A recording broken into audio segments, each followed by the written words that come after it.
just handle a housekeeping matter before we get started? It's been a while since we used this room. Are we okay on mics? Are the mics always open again like they used to be, or? This mic is, I was informed this mic is always hot, but Okay. yours are push to talk, Okay, good. as well as the witnesses and appellants. Okay, good.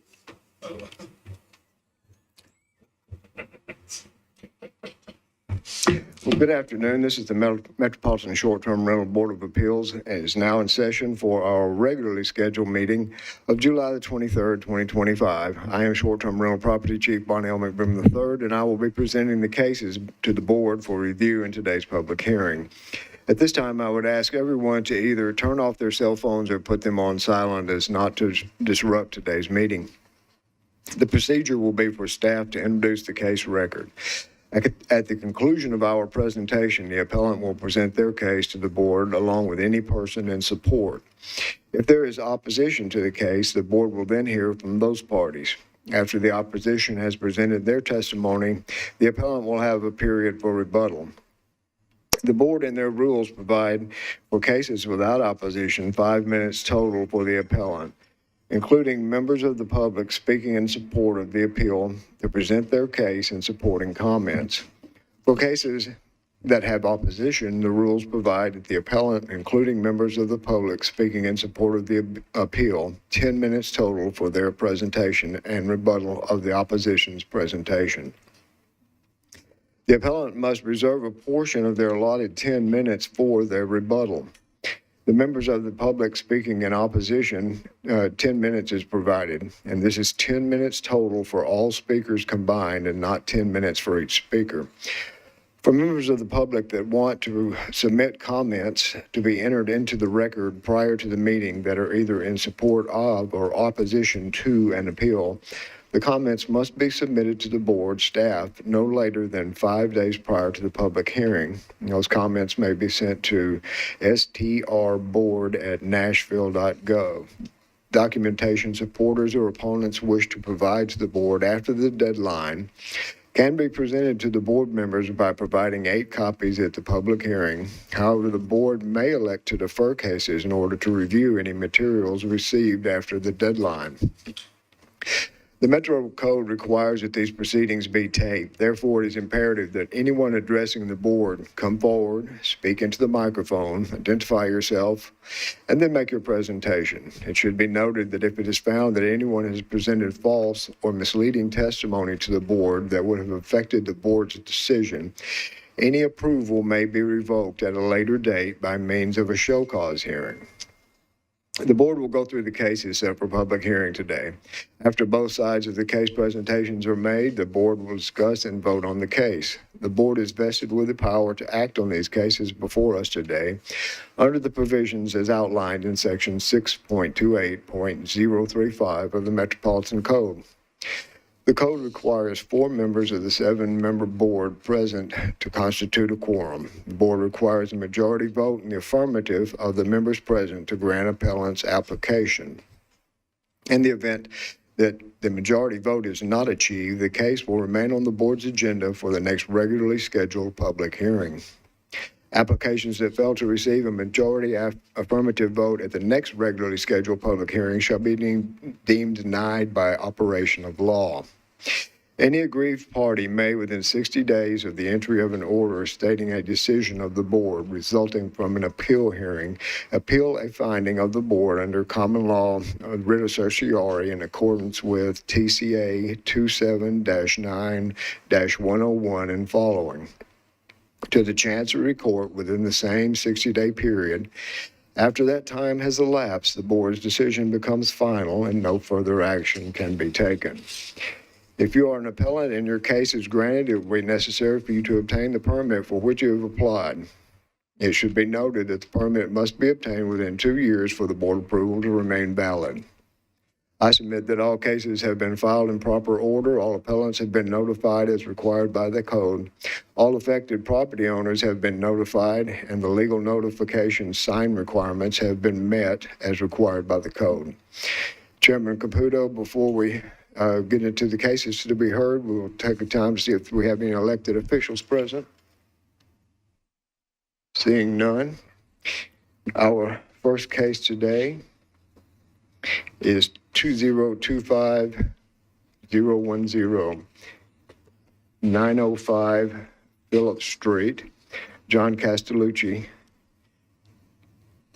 And this permit was revoked as it is determined by the zoning administrator that the property is not the primary or principal resident, which is a requirement for an owner-occupied permit.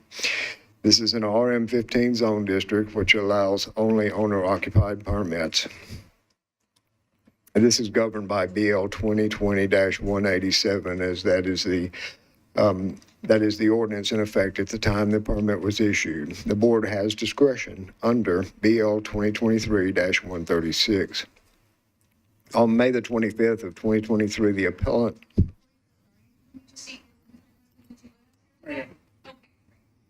Oh.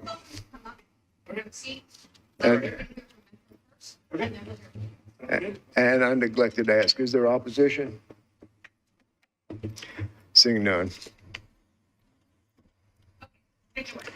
On May 25th of 2023, the appellant acquired the property at 905 Phillips Street, Nashville, Tennessee, 37208.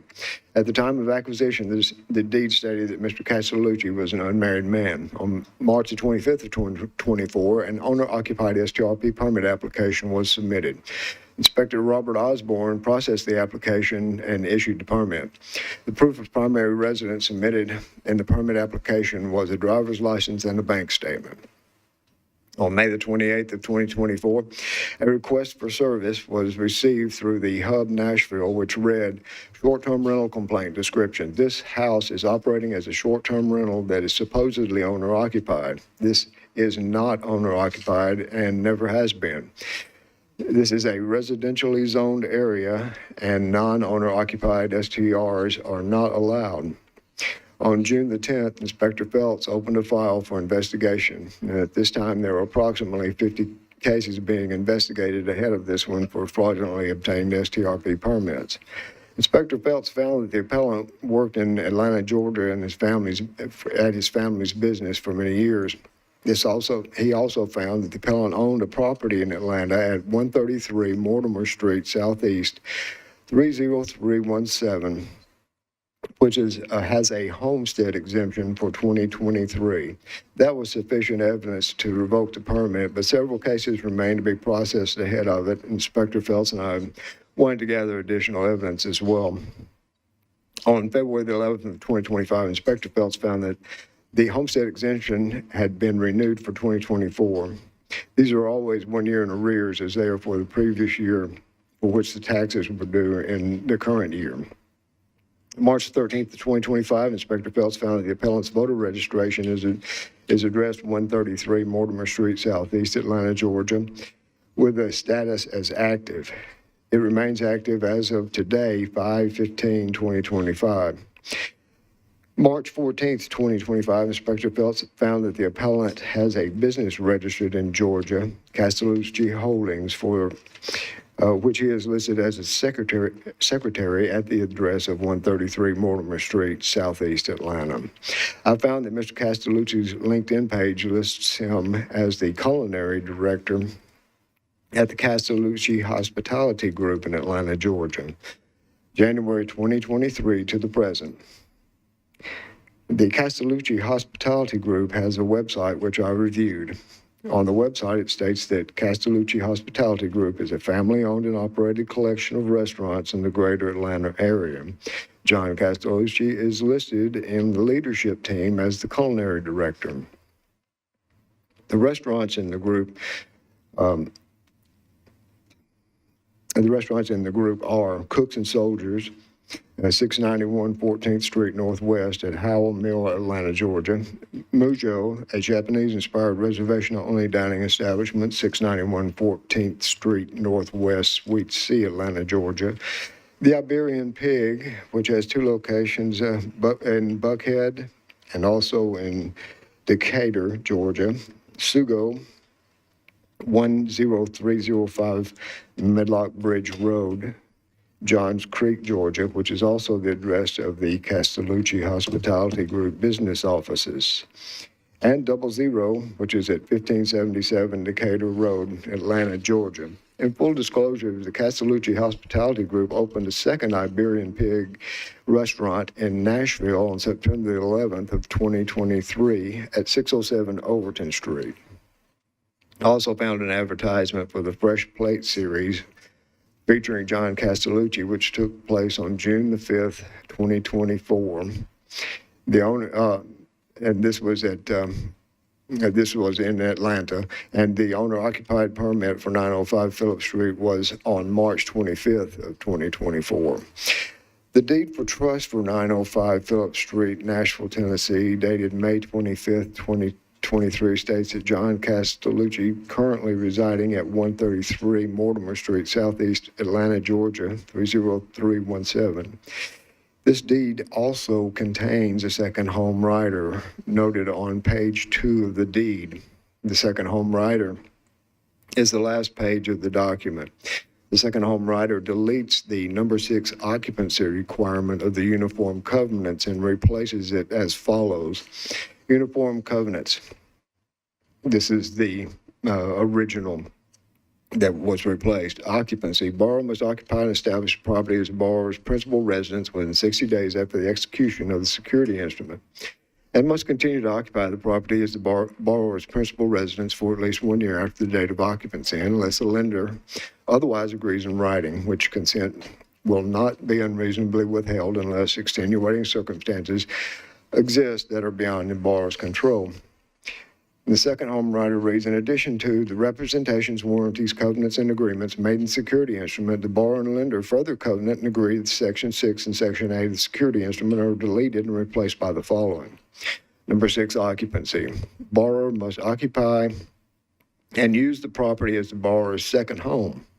Borrower will maintain exclusive control over the occupancy of the property, including short-term rentals, and will not subject the property to any time sharing or other shared ownership arrangement with any rental pool or agreement that requires borrower either to rent the property or give a management firm or any other person or entity any control over the occupancy or use of the property. The borrower will keep the property available primarily as a residence for the borrower's personal use and enjoyment for at least 1 year after the date of this security instrument, unless the lender otherwise agrees in writing, which consent will not be unreasonably withheld, or unless extenuating circumstances exist that are beyond the borrower's control. And number 10 of the uniform covenants also contains the assignment of rents. Inspector Feltz reviewed Mr. Castellucci's social media accounts and found that on May the 23rd of 2025, John Castellucci and Haley Colmone were married. Ms. Haley Castellucci's Instagram account contained wedding photos, and the account also indicated that she owns a business. Ms. Haley Drew Colmone Castellucci has a business registered with the Georgia Secretary of State, and it's called Somewhere Wine Experiences, LLC, registered on 3/16 of 2024 with the principal office addresses 133 Mortimer Street, Southeast Atlanta. Ms. Colmone Castellucci's LinkedIn page identifies her as a certified sommelier in Atlanta, Georgia. The page also lists the link to her business website. The reviews section on the website links you to Yelp reviews and the Yelp profile page, for which the business states that she curates wine tastings in Atlanta and surrounding area. Ms. Castellucci has a vehicle registered at 133 Mortimer Street, Southeast Atlanta, for which the last registration date was November the 8th of 2024, with an expiration date of 10/31/2025. Based on the information provided above, the determination was made that while the appellant almost certainly stays at 905 Phillips Street when in town attending the restaurant that is here, he and Ms. Castellucci's primary residence is at 133 Mortimer Street, Southeast Atlanta, Georgia.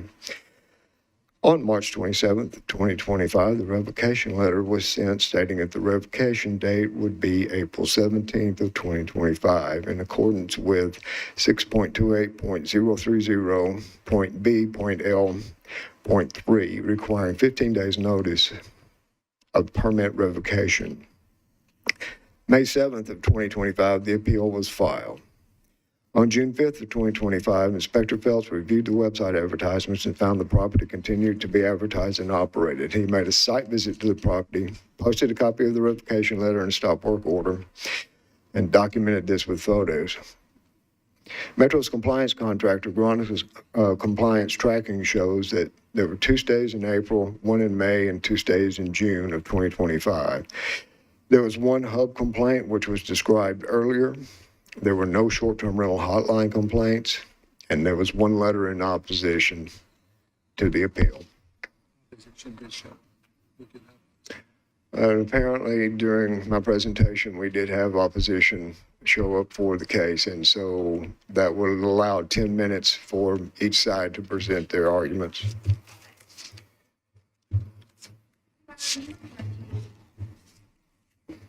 Sorry, do I remember correctly that the opposition letter that appeared was sent separately, right? It was not with this packet, it was individually sent, Alicia? Sorry. You mean emailed separately to Yes. you, not in the package? Right. That's my recollection, yes, yeah. Okay, good. Sorry, just confirming my recollection. Okay, any questions for Metro before we hear from the appellant?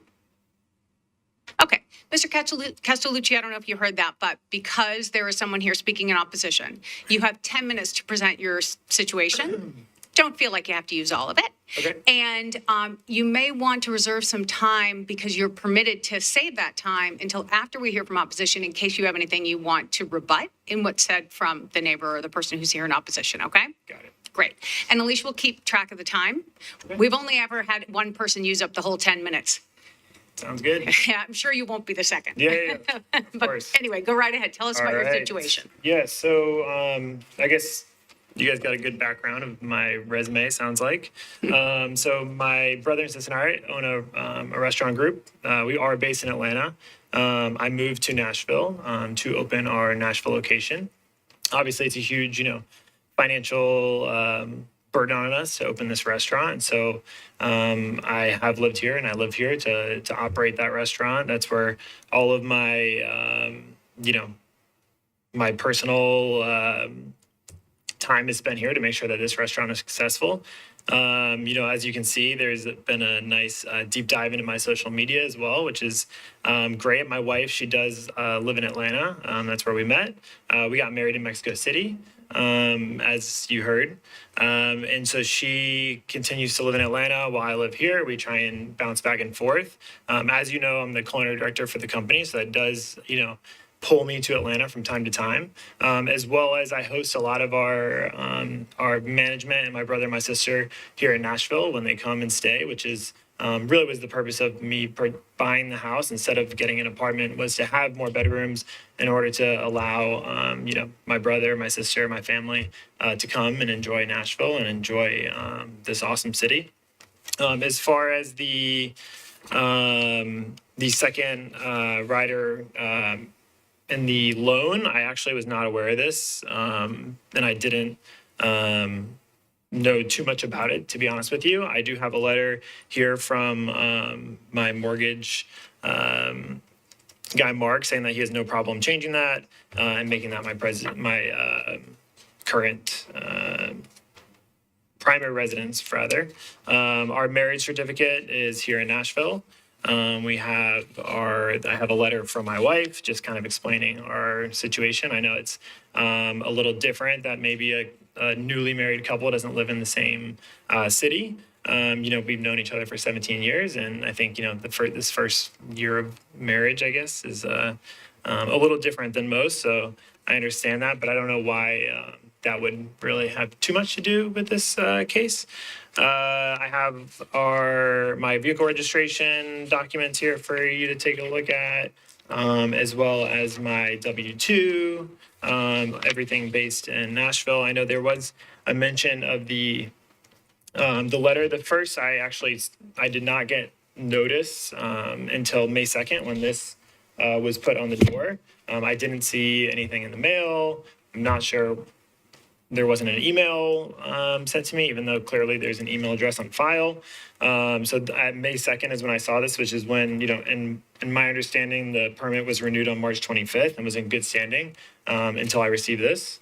And then, at that time, I know there was a couple bookings that were referred to.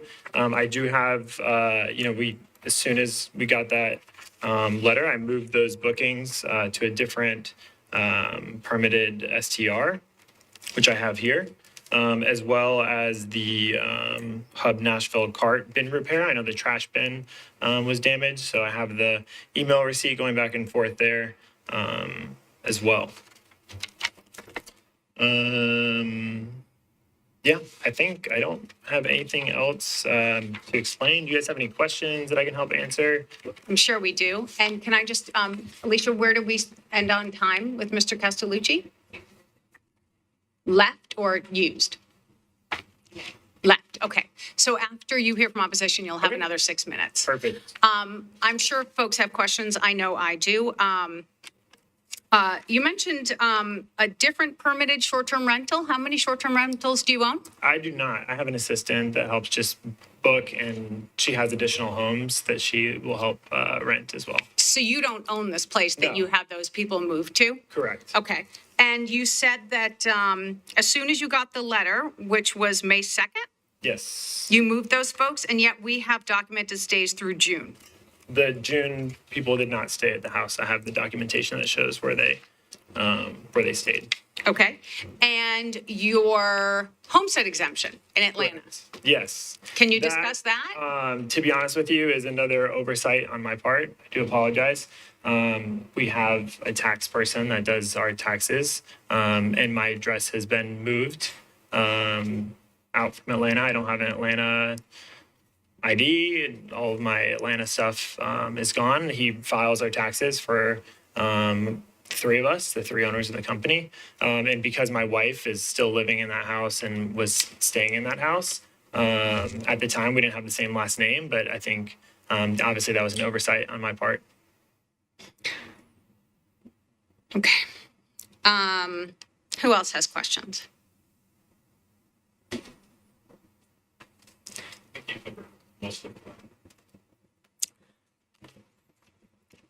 I mean, I'm sure, as you guys know, opening a business is is difficult and tough, and we've been really fortunate to be really busy here.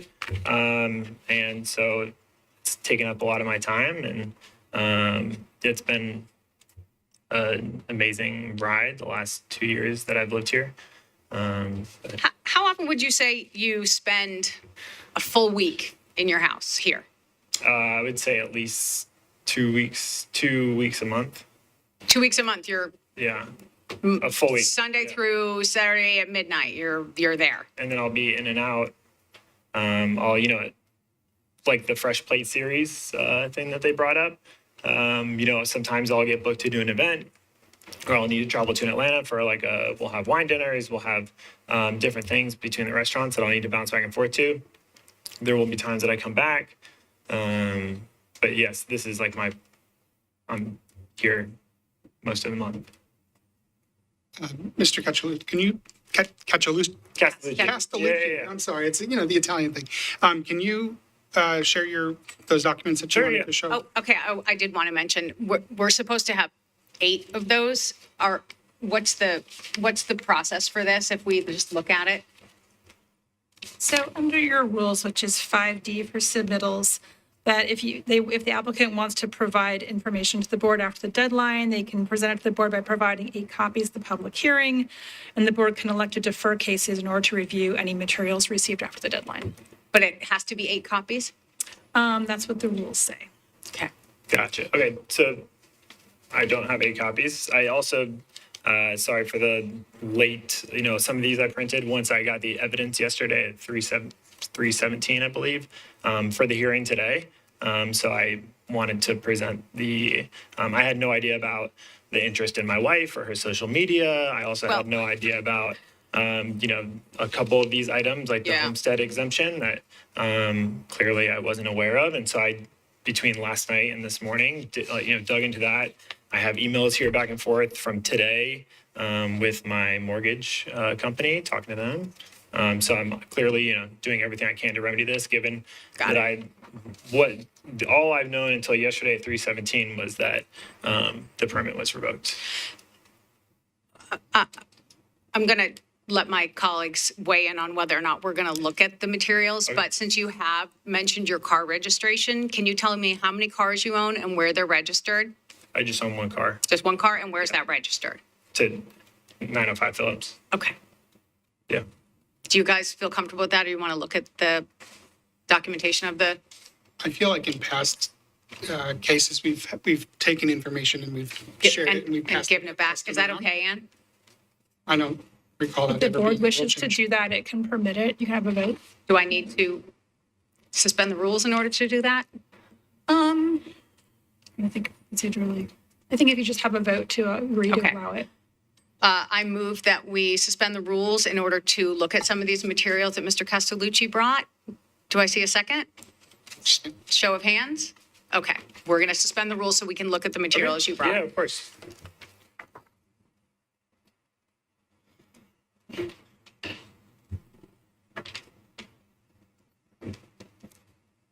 Thank you.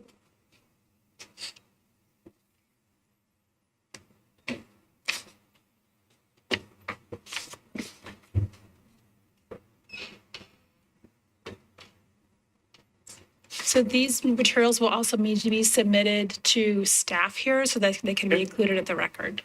That's good. Just let me know who to send that to, and I'll get it over today. Perfect.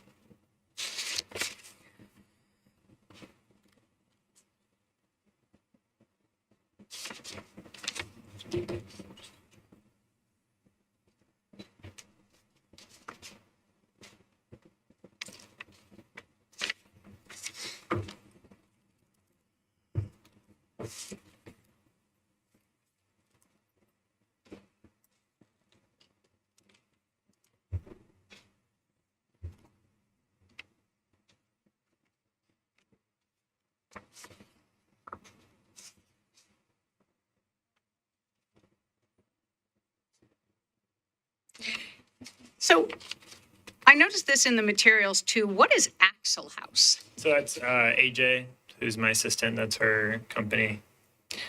That's her company. Is it Correct. your house she's referring to by saying Axle House? No, that's the name of the company. Okay. Yeah, AXL. And she's kind of your short-term rental manager? Correct. Just to make sure that I don't really miss anything, or if there is any sort of like the trash bin, for instance, stuff like that I don't have time to take care of, she helps me with that. So she's a personal assistant as Correct. well? Okay. Yeah.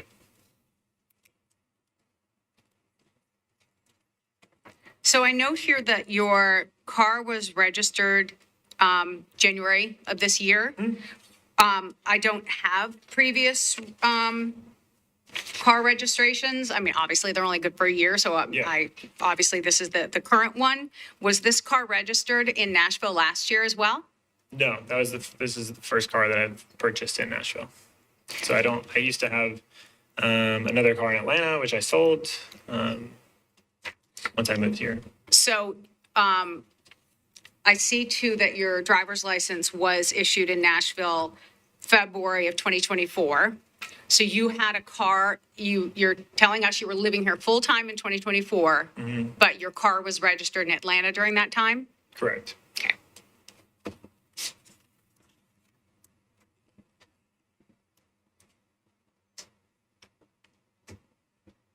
All right. Let me share these with Yeah, my yeah. fellow board members and give them a few minutes to peruse them.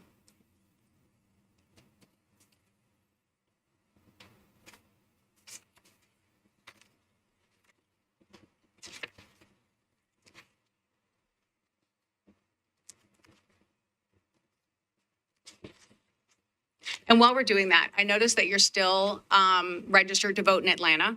Correct. And I also haven't voted since 2019. I believe the materials say you voted in 2021. I did not. It's 2019 is the last time I voted. Well, Or- that's problematic on so many levels. I didn't know that. Yeah. have not been super passionate about the political system lately. But if that It doesn't change. whether or not we're gonna 2021 support- absentee, January 5th, 2021 federal runoff election, general election runoff. Date voted 12/28/2020, absentee by mail. okay. In my head it was 2019. It must have been 2020. Okay. Yeah. Do you want to know? Who Just I hoping, voted for? no, I have no interest in who you voted for at Sounds all. like you're very passionate about it. Well, it's a very interesting factoid to us when we're considering okay. these kinds of information. And if Yeah. somebody, and if you did not vote if you did not vote since 2018 or 2019, and it's here that you voted in 2020 or 2021, that would be bad. Got it. So I'm more curious from Yeah. that standpoint. I have not voted. Zero since I interest in moved who you to- voted for. Trust yeah. me. I think I never want to know who anybody voted for.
Can I just ask a quick question?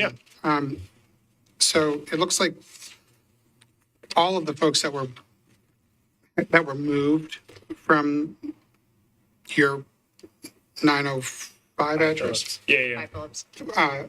were moved to 1720 7th Avenue North? Correct. Is that a location that you do not own that I'm not property? familiar with that property now. Okay, is that something that Axel House Yes. manages? He manages that and Okay. moved them. But it's nothing complementary. related to you No. or your business? Yeah. The only thing that I own in Nashville is that house and the restaurant. Thank you. Uh-huh.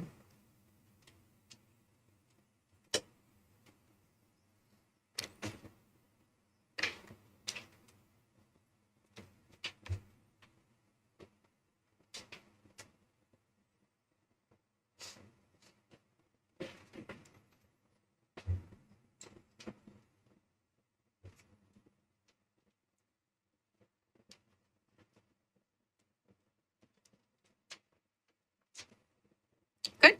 Okay, great. Shall we return these to Mr. Castellucci? They'll need to be turned over to staff so they can make copies and enter them Okay. into the record. Perfect. Great. All right. And Okay. now you have to hear from opposition. Yes, thank you. I just want to make sure my fellow board members didn't have any more questions before we hear from opposition. Nope.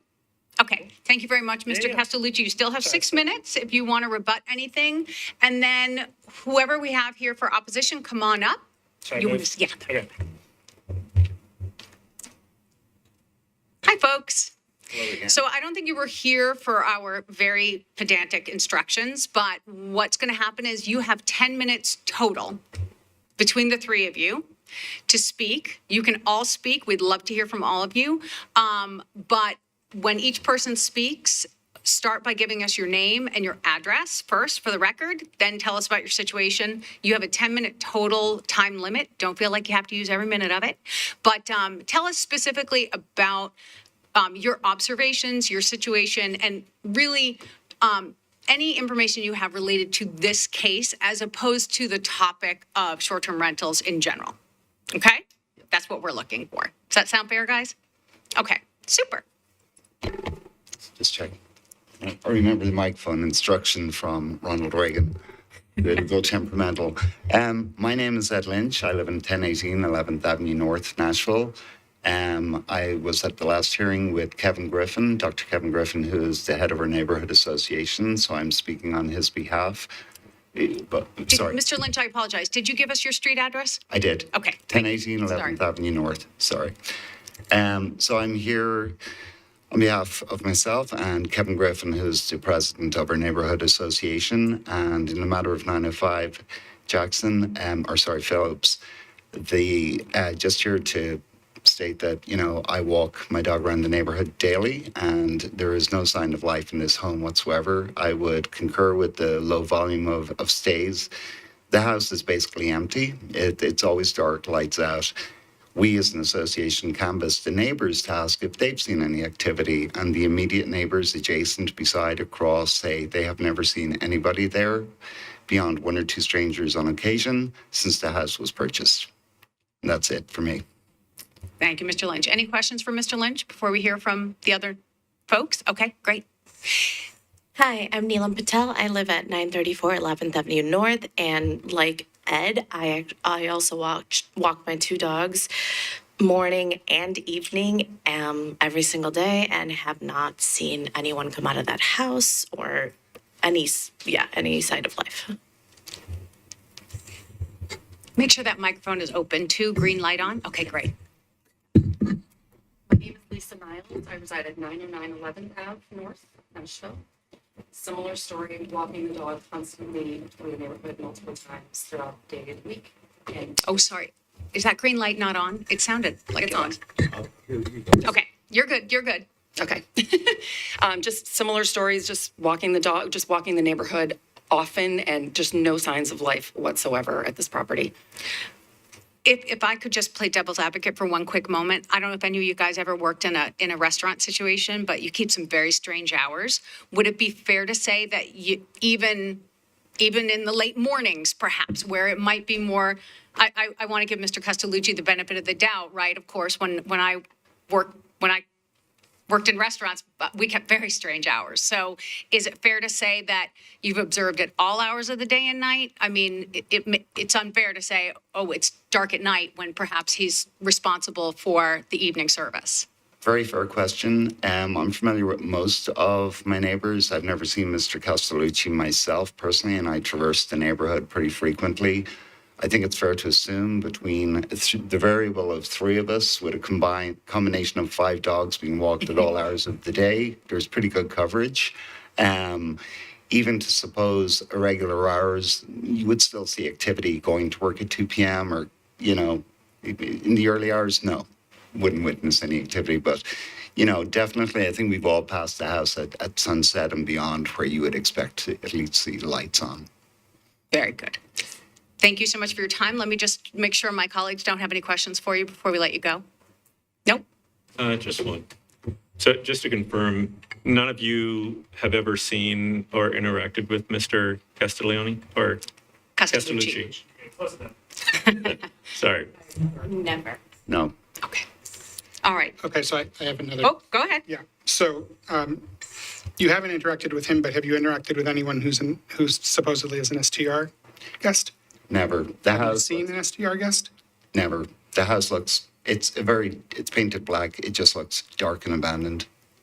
Okay, and all of you live about a half a mile from his home? Last quarter. Okay, thank you. Thanks, folks. We really appreciate your time coming down here today. We really do. Thanks. Okay.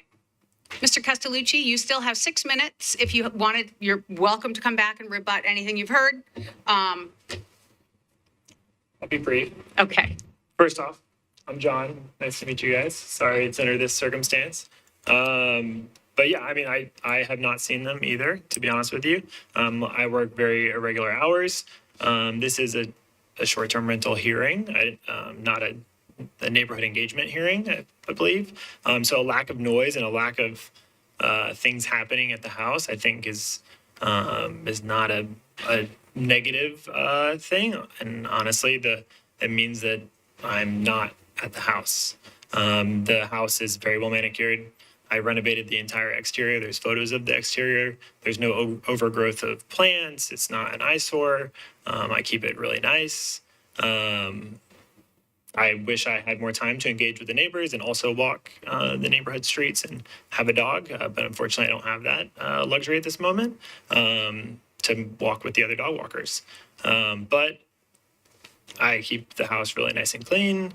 It is tidy. I apologize if the outside lights are not on. I can get those on a timer so it doesn't look as dark. I did paint the house a darker color, so I know at night it does kind of have a darker appearance.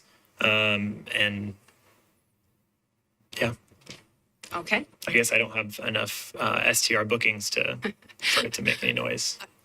We do often hear from neighbors in these cases, and you know, when the issue at hand is whether or not that person actually lives there, it's just information that we take in as to whether or not that person is seen in the neighborhood, spotted in the neighborhood, coming and going. It is valuable information to us. So it's not really a test of whether or not you're going to the barbecues, but rather, you know, it's part of the full picture that we take in. I'm sure you understand. Yes. Guys, any questions? Nope. Okay, Mr. Castellucci, thank you so very much for your time. you guys We're for your going to time. discuss this amongst ourselves. Okay. If we need further information, we will reopen the public hearing, but unless we reopen the public hearing, we're not going to plan to have any more interaction with either you or your neighbors. May I be recognized before the public hearing is closed? Yes? I'm used to, at our other location, you having on your screens what you see here. Yes. All right, do you have that now today? Do I? Are you receiving what is being posted Oh. on these screens? We don't have screens. Okay. We are low tech today. Okay. Well, then, given that, I would like to point out a couple of documents if you allow that. Sure. All right. Should I allow Mr. Castellucci to have time to rebut? You may. Yeah, there's still time left. So yeah, stick right there just in case you want to weigh in on any of this. Be as fair as possible. All right. Mr. Castellucci said that during his testimony, that he was not aware of the second home rider. Right. And it bears his signature. Yes. You gentlemen can see that, right? It's popped up on the screen. Okay. Furthermore, apparently you had access to the voter registration that showed the voter. Okay, did everyone have that in their package and Yep. has viewed that? And then third and last, the reviews for June, that was in your package. It's near the very end of the package. Did you see those? Yes, we did, but we also saw the documents Mr. Castellucci shared, which seemed to imply that those reviews were related to actually staying in a different locale. Well, the Airbnb rules don't allow for that. They can only book the property that is on through which the booking goes, and they can Oh. only leave a review for that, and they have a period of approximately 10 days to do so. Okay, so that leads me to a new question, Mr. Castellucci. Was it like officially done through Airbnb channels that you moved those people, or did they just get a new key? AJ moved them as soon as we got the notice. I can ask her to see if they were moved via the app or if they were messaged and then given the new address. Because it does seem like the reviews were for your house. Right. Yeah. So it yeah, I doesn't see seem, that. doesn't It's seem like it was an official move. It seems like it was an ad hoc situation. I can definitely ask her. I'm not aware, and I can have her email any documentation or communication between the guests and her Okay. back. All right. Any questions for Mr. Castellucci before we wrap this up? Nope? Okay, thank you Appreciate again. guys' time. Should I just wait here? You can grab your seat. Okay. Okay, so that closes the public hearing. We're going to discuss this amongst ourselves. I know Mr. Castellucci isn't familiar with the concept, but, you know, we've been through this a few times when we have spouses that live in different cities, that the presumption is that spouses live together. I can certainly see why the decision was made. Spouses live together. The wife lives in Atlanta. There's a homestead exemption, et cetera, et cetera. I'm certainly somewhat swayed by seeing the driver's license was changed not in anticipation of the hearing. The car was registered. Granted, that was just for the first time in January of this year. But I'm not sure it negates the other information that we have. And I'd love to hear what you fellas think. Yeah, I'm a little stuck on the homestead exemption. So that's where my mind is right now.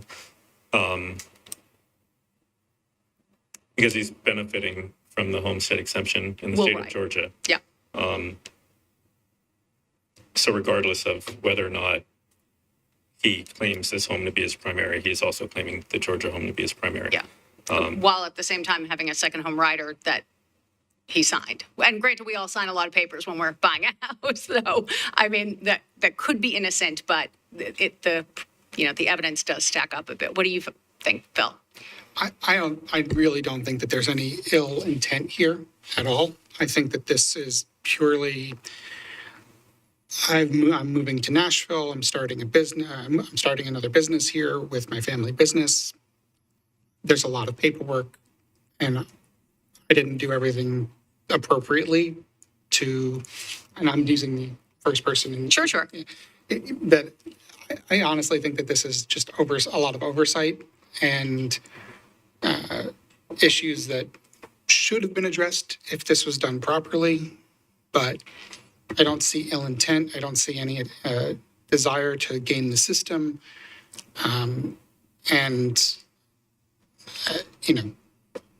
That's kind of where I'm netting. Of course, the issue at hand is not, oh, did I get my paperwork? Sure. It's, do I actually Totally. live there? And, we do have a strong neighborhood association with this, I think it's the Buena Vista group. Hope Gardens. Hope Gardens, pardon me. Yes, Hope Gardens. I hope there's not a rumble between Buena Vista and Hope Gardens now. But yeah, the Hope Gardens, neighborhood association is very active and very concerned about their neighborhood and seem to be very active. I think, we do have to take their observations. But they also said that they have not seen an STR That's true. guest. They have not seen him. Yeah. And to even your point, you were saying that restaurateurs work very odd Yep, hours, which very odd hours, no doubt about I it. also know from experience. Sure. So I don't put a lot of weight in, I walk my dogs and I haven't seen him. Okay.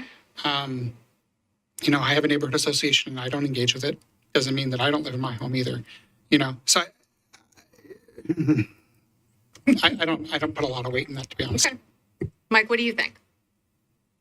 Yeah, I'm in agreement with Phil here. I think that it doesn't appear that there was an error, in my opinion, on staff side, but I think that I also agree that I believe that it was an oversight. And to echo what he said, there's neighbors that I know live in the house very near to me, and I actually never see them, but I know that they're there. So I kind of understand that. I am a little bit hung up on the how they live in the appellant and his wife live in two different states. I know 4 hours apart is quite a difference. But then also, that is mitigated by starting a new business, and I get that as well. Yeah. Well, puts us in a little bit of a tough spot. Yeah, Ramon? I'll just, one more thing. So this is 2 years of omissions, not a few months. That's my biggest concern. I agree with you. The documentation all seems to support, if it were not for the homestead exemption, I would honestly, and his wife living in Georgia, I would say Mr. Castellucci has more than sufficiently proven his case with the documentation. I think that's what we would look for from anyone to prove their legal residency. I'm just caught up on those two things, and I know he and his wife were recently married, so setting that aside, still grappling with the homestead exemption and living in two different locations. So Nicole is not here to remind us of these rules, but I will ask Anne. She will appreciate that when she watches it later. Yeah, and she'll watch. I seem to recall Nicole telling us recently that there had been a change, that in the past, when we'd had a case where we didn't feel that the person actually lived there, we would kind of send them away with, hey, when your situation changes, this situation will change. But I believe that's been corrected now, that if you're denied a permit or if your permit is revoked, if your situation changes and you now have kind of cleaned up your paperwork and you're really a full-time resident, you still have a waiting period, right? There's still a waiting period before you can reapply. I don't believe that's been our position. And like, Joey, feel free to chime in here, but I believe that if the permit has been revoked and you uphold the decision of the zoning administrator. Yes. If there's been a change in circumstances, I believe they can reapply, right? But Joey, I don't have, you can give me a minute, I'm just going to double check. But I don't think that was changed in the most recent amendments, but I'll double check. I may be conflating that with if your permit is denied, you still had a waiting period. Okay, thank you. So there was a change. But if a permit has been revoked, the waiting period is related to your whichever ordinance governs, which in this case was 187. But we have discretion Correct, you do have discretion. to reduce the waiting period. Yes, here, I need a minute to look through Okay, sorry. the former version of the Just rules. peppering. I just want to add one thing. Yeah. I appreciate what you shared, but I think, we're at a 1 year. It's really like a 1 year situation. Like this was, it's not 2 years of malfeasance or 2 years of bad records. He bought the property in 2023. And got the STR permit in 2024. In 2024. Yeah. And he was not made aware of any issues until this year. But Yes. there was an entire investigation that was done strictly from a Hub Nashville complaint that was filed on May 28th, 2024, a year after a year after Mr. Castellucci bought the house. Yeah. And if we go back, if we go Like further, almost immediately after he got the permit. right, which raises a lot of red flags for me from a neighborhood space. And then on top of that, you have he opened the restaurant in September 11th of 2024? I just remember Yeah. September 11th. No, September 11th, 2023. Gosh, wow. Okay. I mean, okay. All right. I'm not going to say what I was going to say then. But I was going to say you're building a restaurant at the same time. No, I know. But I do have one more question though. For staff? Well, Mr. Castellucci said that the permit was renewed in March. Is that correct? Hold on. There was some, I'm a little torn with the permit being renewed.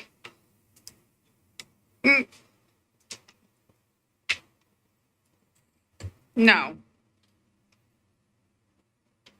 March 27, 2025, a revocation letter was sent. And May 7th, the appeal was filed. There was not a renewal.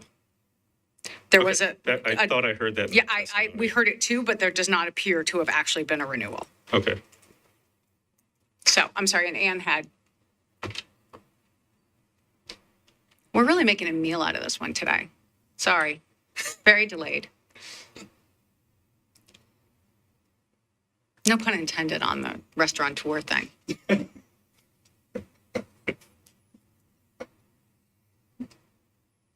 So I have to go back to an earlier version of the code. We're playing Stump the Attorney today.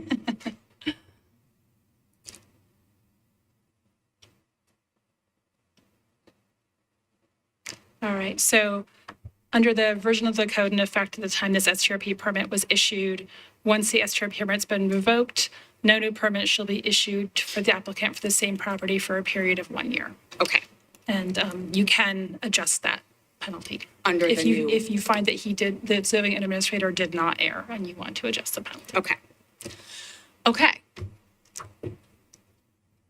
Say So- that last part again, please. Sorry. Say that last part again, please.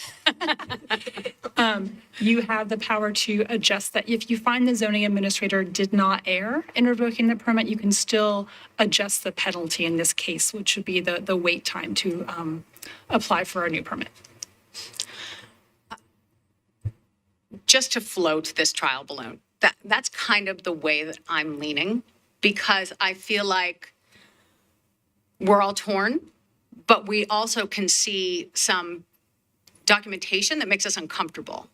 And I feel like if that was cleaned up, this whole issue could be revisited with zoning. Do we have to make Mr. Castellucci wait an entire year to revisit that? It will take some time for this to be addressed. It's never going to change, or we'll see, perhaps the situation will change, but his wife living in a different locale continues to be a problem, but that's not for us to solve. I think we're mostly bothered by the homestead exemption and the second home rider. And to me, there's nothing that shows us that the zoning administrator erred. But I do like that we have the ability to say, you don't need to wait a year before you revisit this issue. Not with us, but with zoning. Yeah, I agree. Without making a motion yet, I would support that the zoning administrator did not err, and to completely waive the waiting period. Completely waive the waiting Yes. period. Yeah, I would. I definitely am in line with Mike Okay. on that.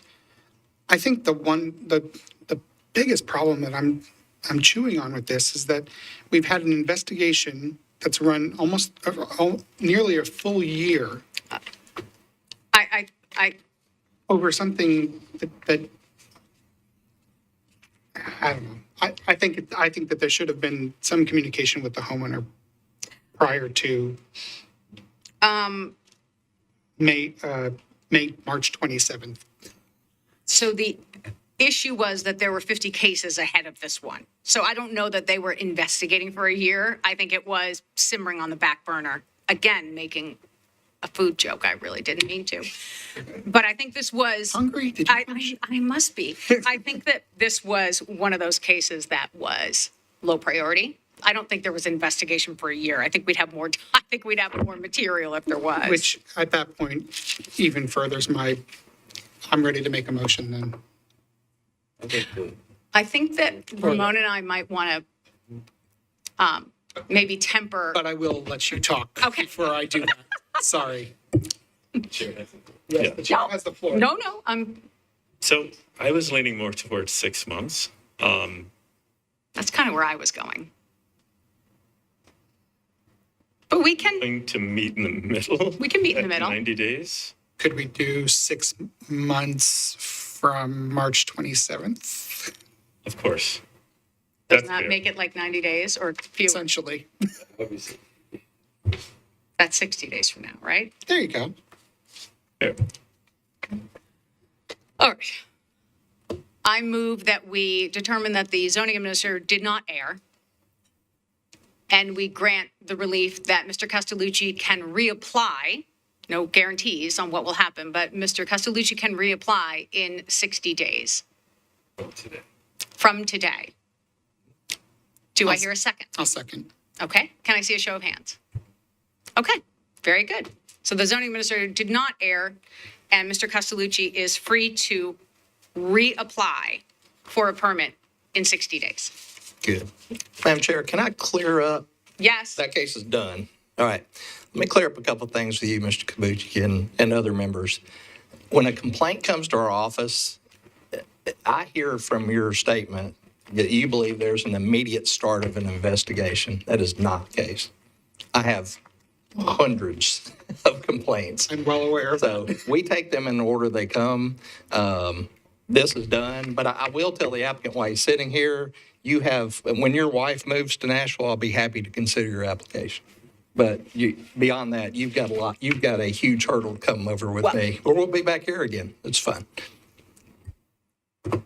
thank you very much, Joey. Let's all end on a positive note. Mr. Castellucci, thank you so much for your time. We greatly appreciate it. And you heard the situation that you're going to revisit this in 60 days. Just for clarity, I understand. Obviously, the homestead exemption is the biggest part. Like, what else I need to? I just want to make sure I have all my things. That's I something know we can talk about. that's great. We're going to work with staff. You're going to work with staff on that. Okay. All right. Thank you, Mr. Castellucci, and folks from Hope Gardens. We greatly appreciate your time. You're welcome to stick around if you have more to say on other cases. Great. Moving on to the next case. Right? We're good. Before we move forward, I would just like to say that the comments that were made were by Mr. Joel Hargis, the Yeah. zoning administrator. Yeah. Oh. Okay. We knew that. We're just adding that to the record. That's part of the record, yes. Okay. Very good. Okay, so this case is done. This public hearing is long closed. And Mr. Castellucci has his marching orders, and the Hope Gardens folks we greatly appreciate your time. You're welcome to stay. We'd love to see you anytime. Okay, next case. STR 2025-016. This is 1310 Lishy Avenue, Mr. Sonny Gobaum. Permit application was denied. The property operated as a short-term rental property without obtaining a permit. This is an MUNA zone district. This district allows both owner and not owner occupied permits. This is governed by BL 2024-478, section 6.28.030.A.5.L of the Metropolitan Code of Laws. And number 5, upon the final determination or denial of an STRP permit, no new permit application may be filed by the applicant for the same period of 6 months from the date of the denied application was filed. I would also like to point out, since not owner-occupied permits are available in this district, that also, if a not owner-occupied application were to be filed, that section 6.28.030.B.5.L.5 would govern. The board has discretion under BL 2023-123. On September the 11th of 2024, Mr. Goldbaum acquired the property at 1310 Lishy Avenue. On May 5th of 2025, property manager Justin McKay of Peak Host Properties, LLC, emailed Inspector Robert Osborne inquiring the zoning regulations for the zone district in which 1310 Lishy Avenue is located. On May the 6th of 2025, Inspector Osborne confirmed that both owner-occupied and non-owner-occupied permits are available in this zone district. Mr. McKay asked if the STRP permit was needed, and Inspector Osborne answered that yes, a permit is required. On May the 13th of 2025, Mr. McKay requested a list of addresses that would be required to be notified as part of the application process, and Inspector Osborne supplied. On May the 20th of 2025, Mr. McKay submitted a not owner-occupied application on behalf of the appellants. On May 20th of 2025, Inspector Osborne processed the application, found the property had advertised and operated before applying for the STRP permit. Permit application was denied for that reason. Metro's compliance contractor, Gronicus Host Compliance Tracking, indicated that there were 10 documented stays, of which I was able to substantiate 9 with documented reviews. 8 reviews on the Airbnb ad and 1 on the VRBO ad. On May 22nd of 2025, the appeal was filed, and on this date, the appellants also applied for and were issued a landlord registration for the property from the Property Standards Division of the Department of Codes and Building Safety. There are no complaints on either the Hub Nashville or the STRP hotline, but there was one letter in opposition.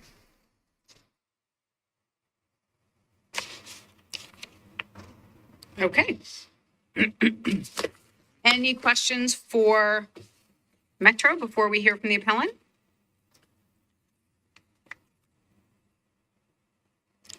Is it Mr. Goldbaum? Did I pronounce that correctly? Come on up, why don't you?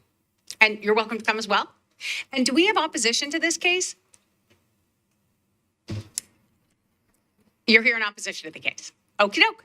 So if you remember from our instructions earlier, you have 10 minutes to tell us about your situation. Don't feel you have to use all of it, but if you would like, we're going to keep track of the time, save a little bit so that you can rebut anything we hear from the gentleman that's here in opposition. Okay.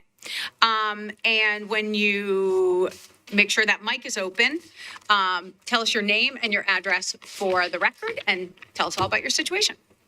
Yes, hello. My name's Sonny Goldbaum. I'm at 7989 Regiment Drive, Spring Hill, Tennessee, 37174. And then this is my wife, Kirsty O'Connell Goldbaum. I live at the same address as Sunny Goldbaum. Terrific.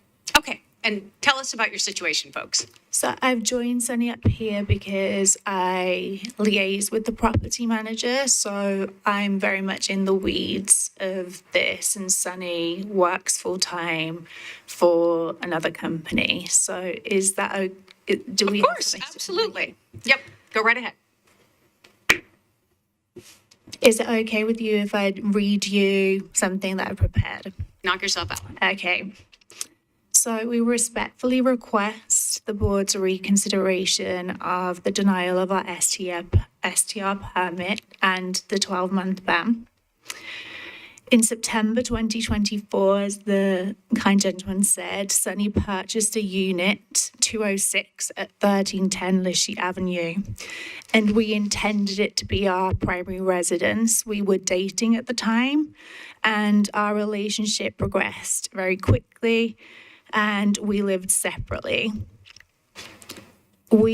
Sunny had a lease in downtown Nashville that was running through May this year, 2025, and I moved in there, and we planned to move into 206, the apartment at Lishy Avenue after that lease had ended.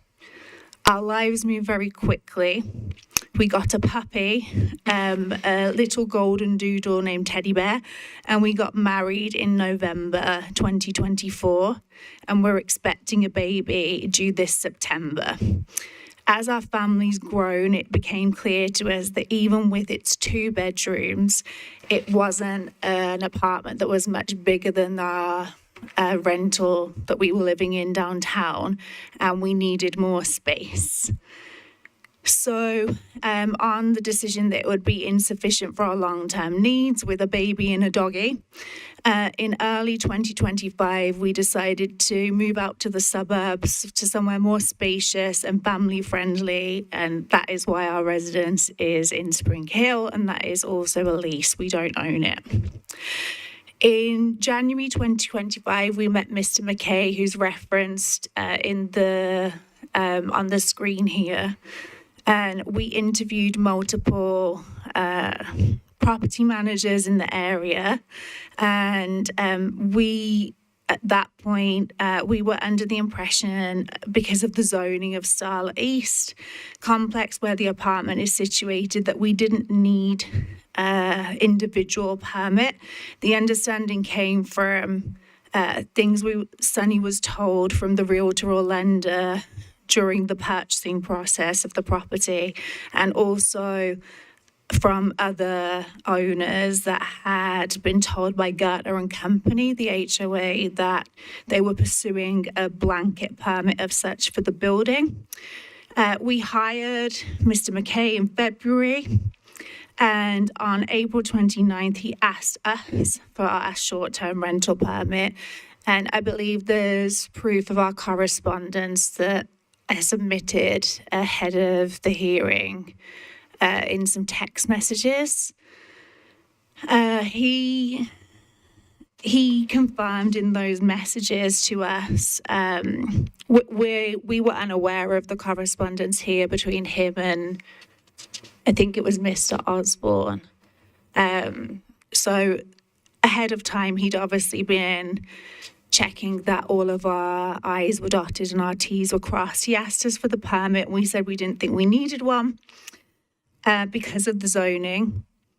And between April 29th and May 6th this year, after some back and forth, Mr. McKay confirmed we did need a permit off, I presume, the back of his conversations with the zoning department. We then fully delisted the property and began working with Mr. McKay to apply for the necessary permit, which he submitted on May 20th this year. And the application, as you know, was denied the next day. We're appealing the decision for the following reasons. Good faith misunderstanding. We genuinely believe that no permit was required based on the zoning, and had Mr. McKay asked for the permit in February upon engagement, we would have applied immediately once we'd become aware, as we did. And yes, so as soon as we became aware of the permit requirement, we ceased STR activity and began the correct application process. There was no willful intent to bypass regulations. The impact, the last reason is the impact financially and personally. We relocated to Spring Hill in May, and we now are faced with a big monthly mortgage on the property at Lishy Avenue, plus our rent in Spring Hill, and the 12-month ban places financial strain on our family. We registered for a long-term rental license and permit, on receiving the rejection of our STR permit. But the property is very uniquely designed. It's maximalist decor based on our tastes, that we were going to live in that property. So it's made it quite unsuitable for that typical market, like traveling nurses, things like that. It has a bright pink kitchen, to give you an idea of the decor.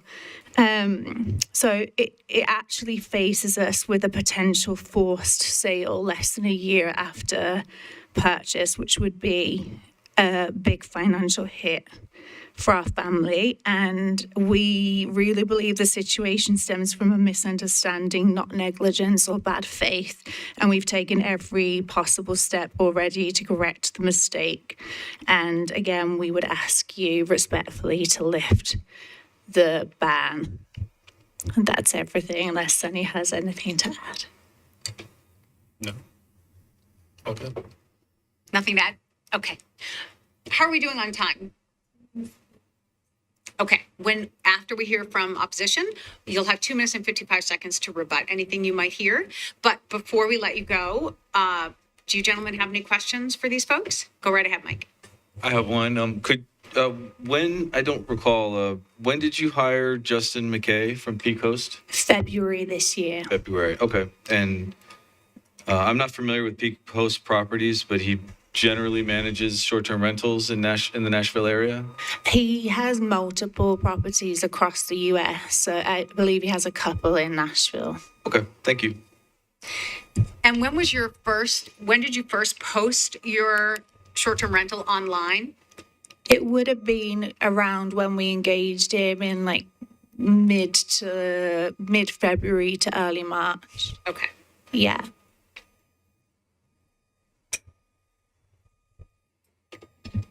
And is it safe to assume neither of you have ever owned a short-term rental in the past? I have Oh, you have? And Yeah. could you tell me where? in Syracuse, New York. Okay. And there's no permit required in Syracuse, New York? Not to my knowledge. Do you still own that short-term rental in Syracuse? I do. All of our, as I said, I'm the person in the weeds with this. All of our short-term rentals are managed by property managers. So we are not in the running of our short-term rental business is by them. So I do this as a side thing and liaise with them. So that was intriguing. How many is all? How many short-term rentals do you have and where are they? We have 2 at the moment, one in Nashville and one in Syracuse, New York. And how many have you had in the past? Ballpark. One of the properties was a short-term rental, but it's operating as a long-term, so only 2 to 3 operating at any given time. Okay. So, but you've owned other properties or rented other properties that you've used as short-term rentals in the past? Sunny has. I began looking after our short-term rental, like property stuff, earlier this year in January. I was running a nonprofit and I left that nonprofit to look after our family business as such. So I personally am brand new to this and I look after it.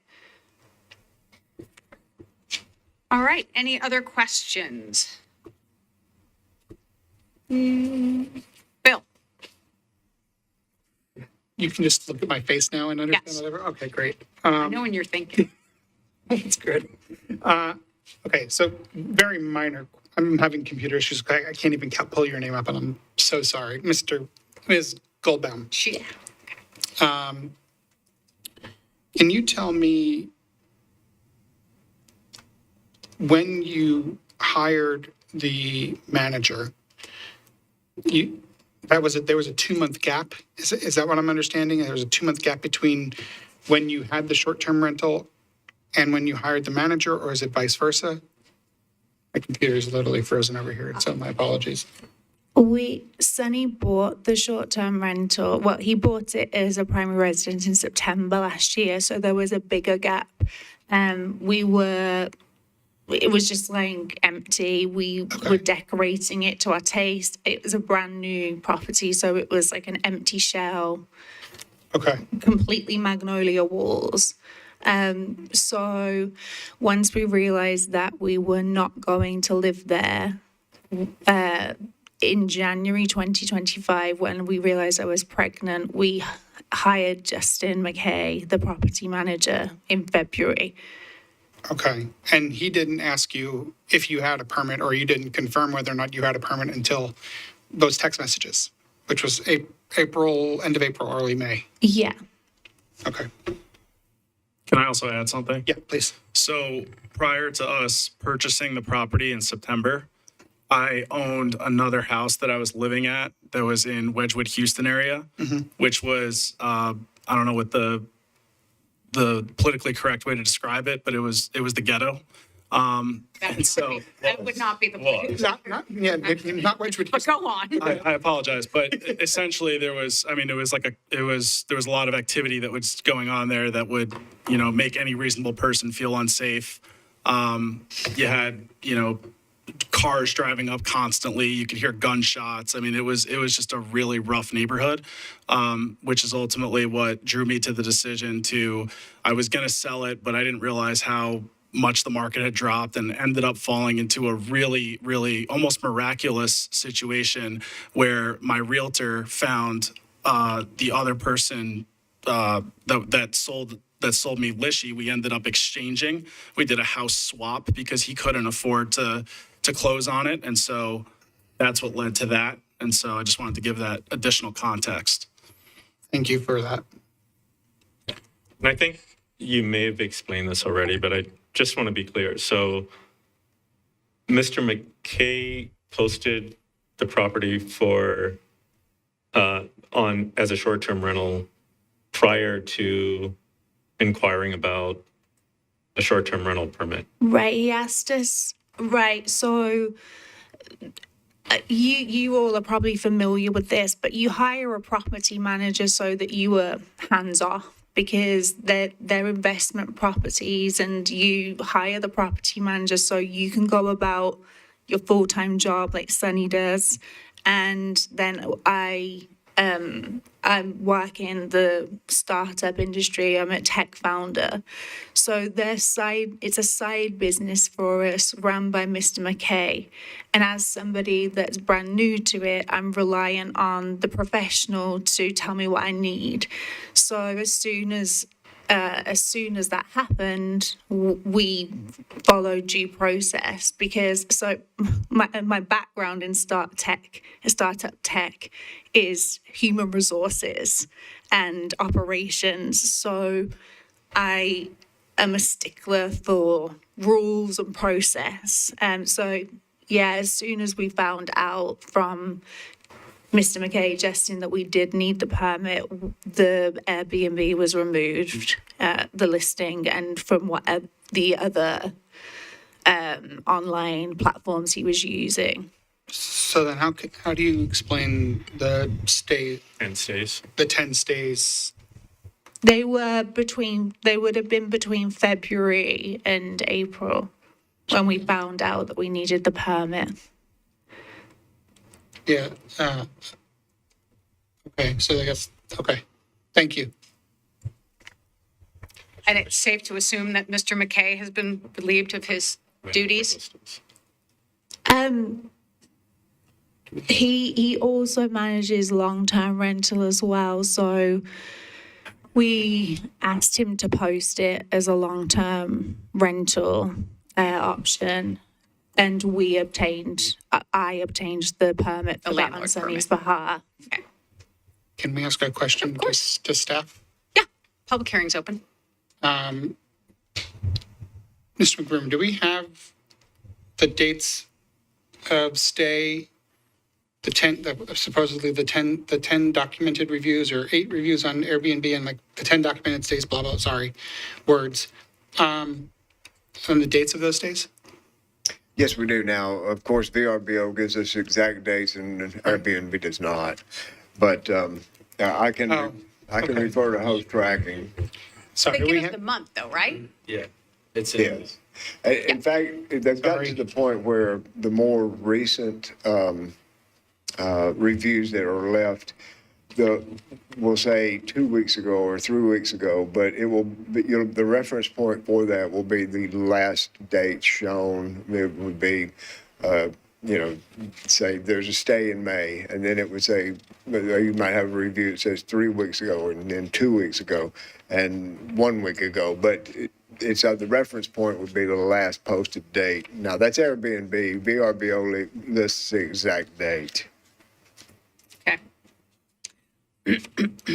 so the listing was removed on May 7th, and the text messages between the host, the property manager, quote unquote, and Ms. Goldbaum was May 6th, if I'm understanding. Now, I'll refer to, I'm sorry, again, my files are all corrupted on this computer right now. I will refer to the host tracking if you'll bear with me just a moment.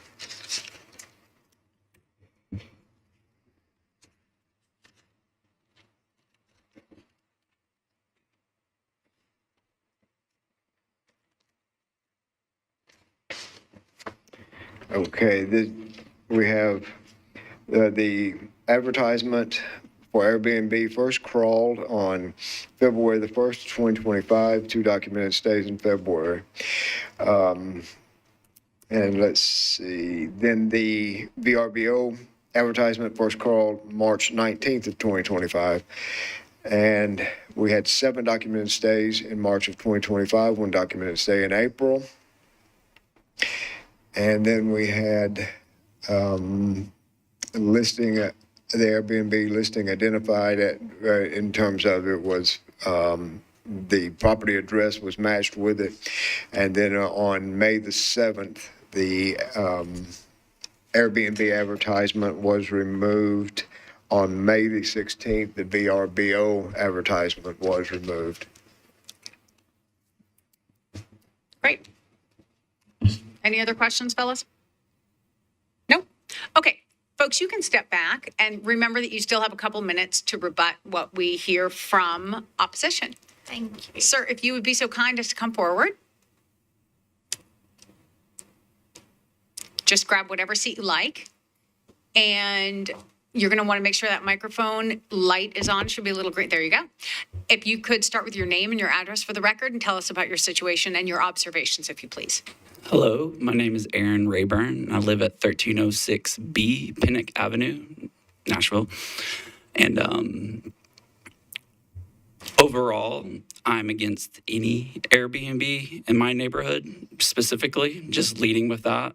I have a wife and 3 kids, a toddler and 2 preteens.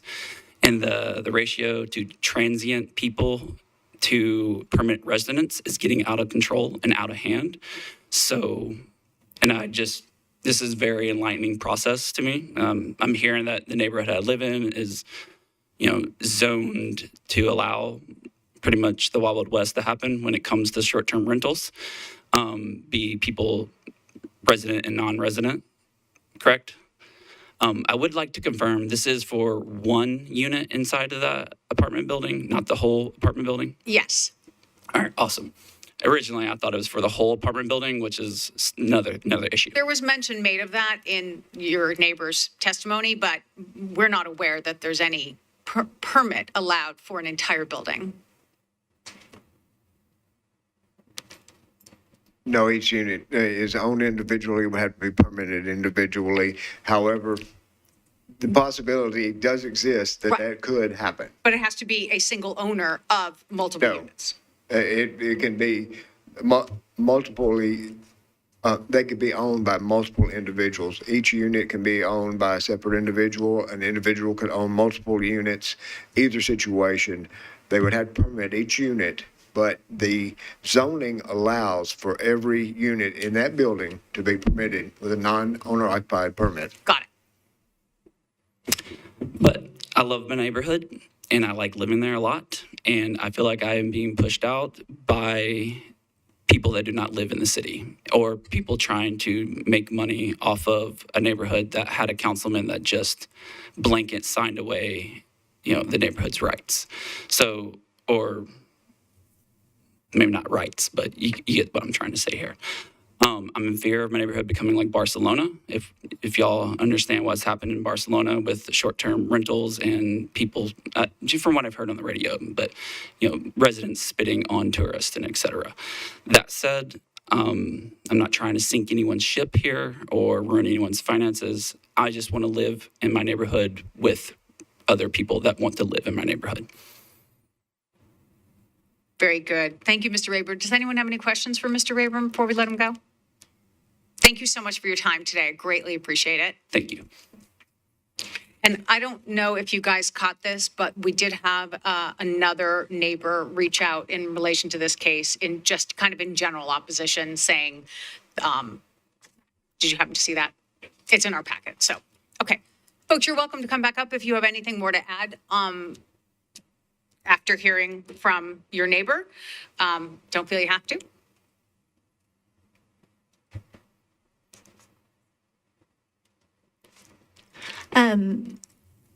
Was it Mr. Rayburn?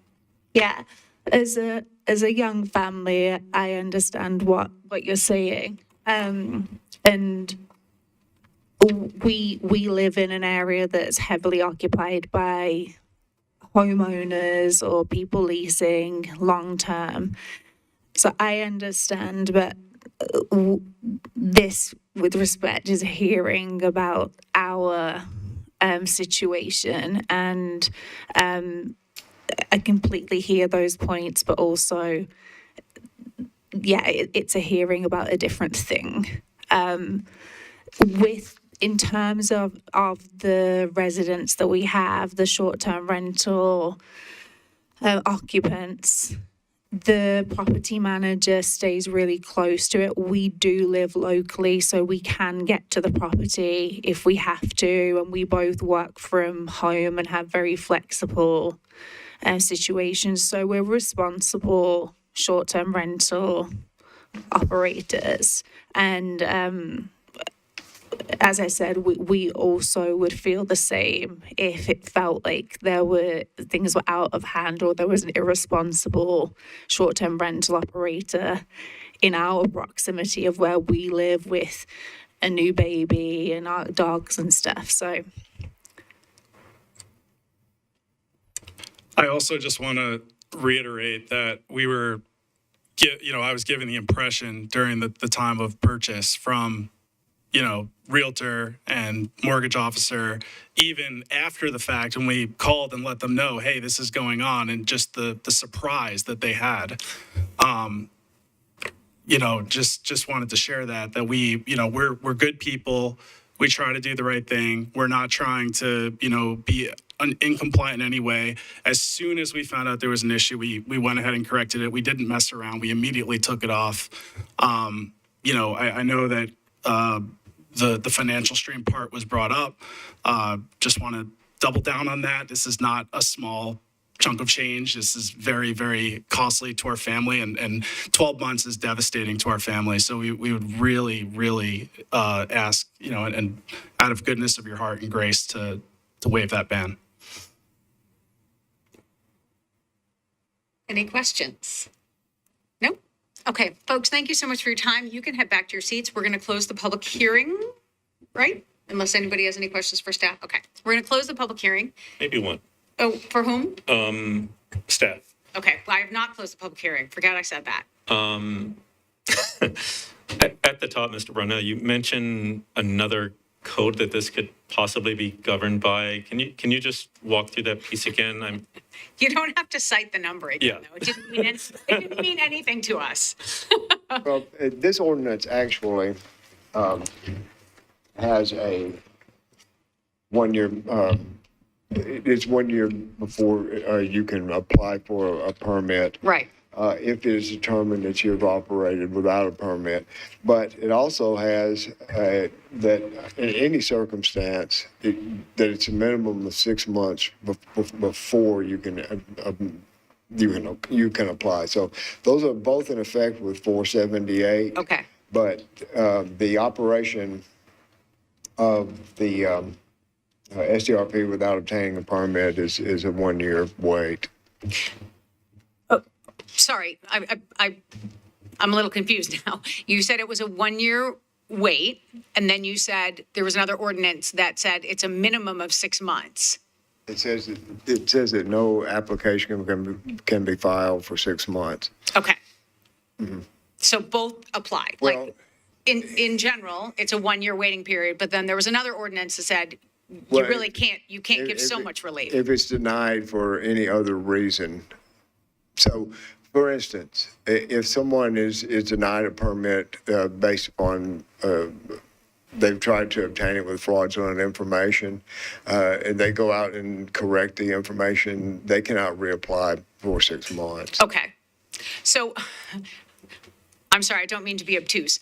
Are you saying it's 6 months if it's denied, and it's 1 year if it's denied because of operating without a permit? And there's no discretion allowed? No, you still have discretion under 136. I just wanted to point out to you that under 478, Yeah. the 2024 478, these new rules are applicable to new permit applications. Okay. Okay. So we still have the discretion to reduce it. We still have a 1 year as it currently stands. Yeah. It's your discretion as to whether you want to reduce that. And is there a maximum amount we can reduce it, or a minimum amount? You're not limited. Okay. But there are 4 mitigating factors upon Yes. which you can base your determination that were spelled out in 136. Right. Public But policy. there's nothing that says that you have any time restrictions. Okay. And one of those mitigating factors, correct me if I'm wrong, was financial strain but then parenthetically, as long as this wasn't like a self-created financial strain. Yeah. No, hardship cannot be, financial cannot be considered hardship. I think it can, as long as it's not of your own making. Just to clarify, okay, so you're talking about, under the code, it's 628035, and under section H there are the 5 factors, which I think you all are familiar with. So that's intent, if there was a knowing commission of a wrongful act under the code, injury to neighboring residents and properties, undue hardship, and that reads, whether failure to grant relief will result in exceptional practical difficulties or undue hardship upon the appellant. However, any hardship or difficulty shall not be self-imposed, created by the actions of any person having any interest in the property. It doesn't exclude financial hardship. Remedial action, whether the appellant has corrected or abated a wrongful activity or condition upon being notified by the zoning administrator of applicable law and furtherance of public policy, whether the granting of relief will substantially impair the intent and purpose of the code. And I understand us to be operating under, let's see, 628030B5L62, which would call for a 1-year ban on reapplying for the permit due to the previous operation without a permit. Right. Yeah. So, But it's and not you your can reading litigate. that it's your reading that we still have discretion under that first one. Correct. You do have discretion to modify the penalty if you find the zoning administrator did not err. Okay. Yeah. Wonderful. Thank you for all of that clarification, everyone. Any thoughts, gentlemen? Oh, yes, thank you, Mike. We are closing the public hearing. Public hearing is closed. It really is. I can talk now? Yes. Okay, thank you. I think it's clear that the appellants did not intend to make any mistakes here. They're pretty upfront about it. And when they were presented with the need for the permit, I think that they took the necessary steps. I think that the error is solely in Justin McKay's hands, and I wish he was here. I think that'd be a little more fun. But also, what I find concerning about that is in this I guess email on May 6th where Justin asked Osborne if a permit was required, and Osborne said yes, and then Justin said, "Great, I thought so." But if he thought so, that means he knew that a permit was required. Why didn't he advise the appellants that a permit was required? He did. He advised them by a text message, which is not in that packet. Oh, okay. Sorry, and I don't mean to call you out. But No, okay. It's in a different file. It Okay. was on the same date or thereabouts. On the same date, though. Yeah, which still puts it in Mr. McKay's For court. I was like being Right. in the wrong, but there was a text message between him and the appellant. I think on the 6th as well. 6th on or the 7th. same day. So it could have been as a result of that message. Exactly. Also, if he manages multiple properties in Nashville, I think he would know that a permit is required. On the flip side, ignorance is not an excuse, but I do get it that, I do understand that there was a misunderstanding about the building, asking someone, is it allowed? Yes, it's allowed, and not knowing that a permit is also required. So I don't think that there was any intent. I think it was an oversight. I don't know about what the, what my ending recommendation would be, but I don't think that there was any intent, and I think that they took the necessary steps to rectify the situation. Agreed.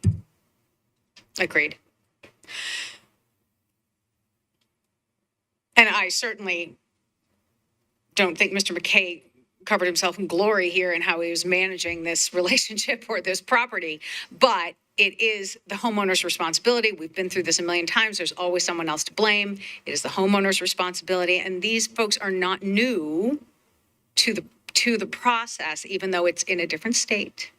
And even though, look, they gotta How many people know that you need a $10 a year, or maybe it's gone up to $20 a year landlord permit if you're going to do a long-term rental? I mean, they did figure that much out. So Right. I'm just saying, I don't think there was any ill intent, but I also don't think we should necessarily waive all waiting.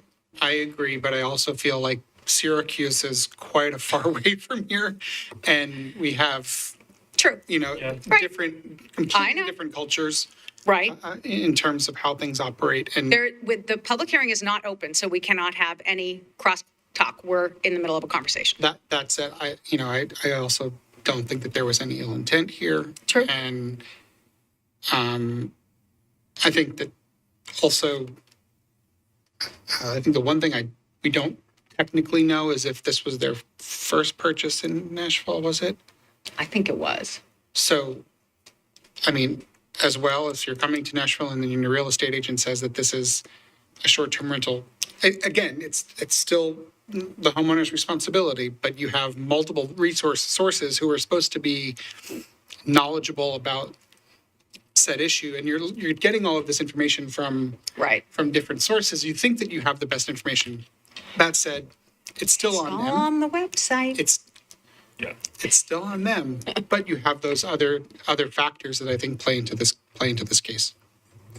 And in fairness, we did operate in Nashville for quite a while. I've had personally short-term rentals for many years before any of the permits were first required. Ordinance. And maybe, I don't know about those were the Syracuse. days. I know, it's great. Taxes, yeah. That's why I don't live in Germantown anymore.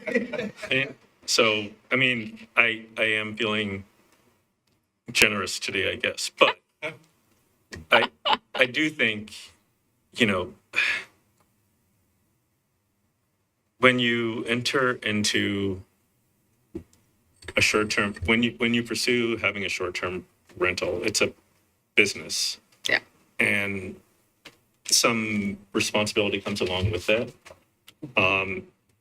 And if you're going to operate a business in a state, you should do a little research and not solely rely on third parties for that. Correct. So I hear the argument about this potentially causing some undue financial hardship. And for that, I'm inclined to give some relief. Okay. We are open to suggestions. What do you think sounds fair and tolerable for all sides? So we're already here. It's supposed to be a year, according to the ordinance, but we do have discretion. And was denied on May 20th. It was denied on May 20th. Appeal was filed on May 22nd.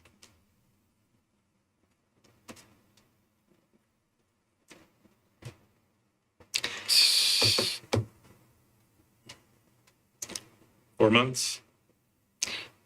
I was going to say 6 months from May 20th, which might put us at about 4 months from now. How does that feel? Enough to make everyone a little bit unhappy, which is, I guess, the sign of a good negotiation? What does that actually put us at? Does that Puts us about 4 months from today.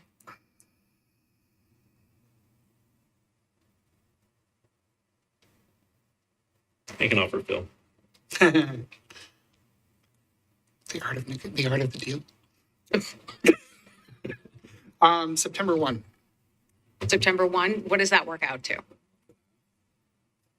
Yeah. September 1, they can reapply. Okay. So that would be 4 months. Or we 4 could do months. September 20th, just make it round and easy. So that would be 4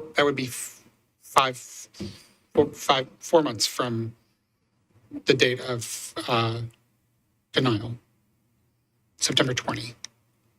Very generous. Are you I good will with make that? that motion. all right? Yes. All right, make the motion. Make a motion. Mike, before we make a motion, are you good? I was going to second, so. Okay. Go for it. That the zoning administrator, I make a motion that the zoning administrator did not err, but we will not provide the full year of penalty, instead 4 months from May 20, allowing the gold bombs, thank you, to reapply September 20th of 2025. Second. Can I see a show of hands?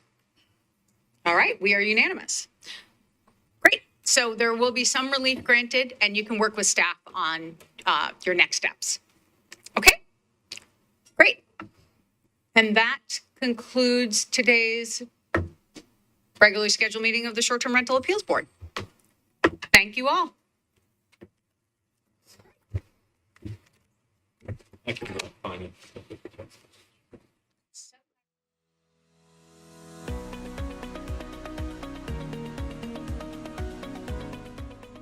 This has been a service of the Metro Nashville Network.